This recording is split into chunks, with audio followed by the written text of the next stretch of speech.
Hello guys, welcome to RTG ఈడ్ sports. ఈ రోజు డే 1. మనమైతే ఈ రోజు అనేది టోర్నమెంట్స్ అనేది ఎన్ని వేస్లో కండక్ట్ చేస్తారనేది చెప్పబోతున్నాను.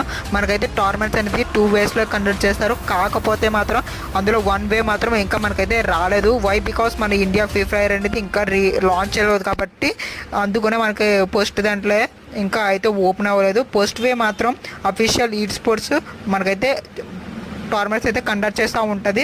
ఆ టోర్నమెంట్స్ అనేది 2 crores to 10 crores వరకు అయితే టోర్నమెంట్స్ అయితే జరుగుతూ ఉంటాయి. ఇంకోటి వచ్చి యూట్యూబ్ ఛానల్లో ఇంకా చేస్తూ ఉంటారు. ఇంకా వాట్సాప్లో ఇంకా రిజిస్ట్రేషన్, ఇంకా డిస్కౌంట్లో కూడా చేస్తూ ఉంటారు రిజిస్ట్రేషన్ అనేది. ఆ రిజిస్ట్రేషన్ గురించి నెక్స్ట్ వీడియోలో అయితే నేను టోటల్ ఇన్ఫర్మేషన్ చెప్తాను. అండ్ నార్మల్ యూట్యూబ్ ఛానల్స్ వాళ్ళు కూడా ఎలా కండక్ట్ చేస్తారు, ఎలా ఇంకా రిజిస్టర్ చేసుకోవాలనేది కూడా నేను చెప్తాను. అంతేకాకుండా కొత్తగా వచ్చిన వాళ్ళు ప్రతి ఒక్కరు మన ఛానల్ వెళ్ళి సబ్స్క్రైబ్ చేసుకోండి. ఇంకా మనం మంచి మంచి వీడియోస్ అనేది మీకు ఇంకా మంచిగా అప్లోడ్ అయితే చేయడానికి అయితే నేను ప్రయత్నిస్తాను. See you later for next.